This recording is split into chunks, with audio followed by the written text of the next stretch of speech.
Hello guys आपनालोक केने आछे निश्चय भाले आछे मयो भाले आछो तेनेहले बोलक আজি रेसिपिটো आरम्भ करूँ।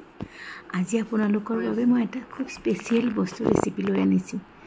एया देखिसे নহয় एया एटा ससपेनत मैं पानी उतलिবলৈ दिছো देखिसेने आरो এই ফুলবিধ आपनालोके চিনি পায়নে এইবিধ ফুলৰ নাম হল अपराजिता फुल আৰু এই ফুলবিধৰ উপকাৰ জানিলে आपनालोके आश्चर्यित হৈ যাব।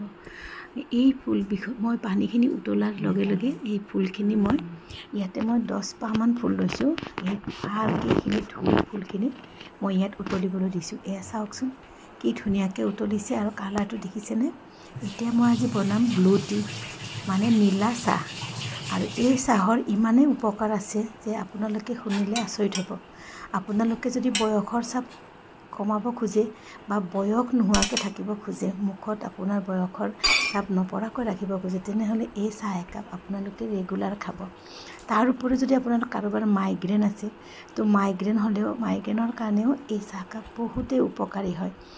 মই নতুনকে খাবলৈ লৈছো মই বহুতখিনি আৰাম পাইছো। মোৰো মাইগ্ৰেন আছিলে তো সেই কাৰণে মই এতিয়া আপোনালোকৰ লগত এই ৰেচিপিটো শেয়াৰ কৰিলো। এতিয়া চাওক ফুলখিনি উতলি কি ধুনিয়াকে নীলা কালাৰটো পানীত আহি গৈছে। এতিয়া এনেকে চেকি লৈছো মই আৰু চেকি লৈ ইয়াতে মই কি দিম এচামুচ মৌ মিহলি কৰি দিম। আপোনালোকে নেমু টেঙা দিও ইয়াতে খাব পাৰে।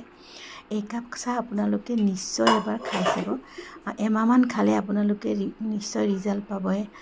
আৰু যদি আপোনালোকৰ মোৰ এই ভিডিওটো ভাল লাগিছে তেনেহলে লাইক কমেন্ট আৰু সাবস্ক্ৰাইব কৰিব বুলি মোৰ চেনেলটো মই বহুত আশাৰে বাট চাই ৰম। তেনেহলে চাওক এতিয়া কালাৰটো চাইছেনে কেনেকুৱা ধুনিয়া হৈছে আৰু এই চাহকাপ আপোনালোকে এবাৰ খাই চাব সঁচাকে বহুত ভাল হয়। আকৌ আমাৰ কাৰণেও বহুত দৰকাৰী হয়। ই যিসকল লোকে উচ্চ ৰক্তচাপত ভুগি আছে তেওঁলোকৰ কাৰণেও এই চাহকাপ বহুত উপকাৰী। তেনেহলে আজিলৈ আহো বাই বাই।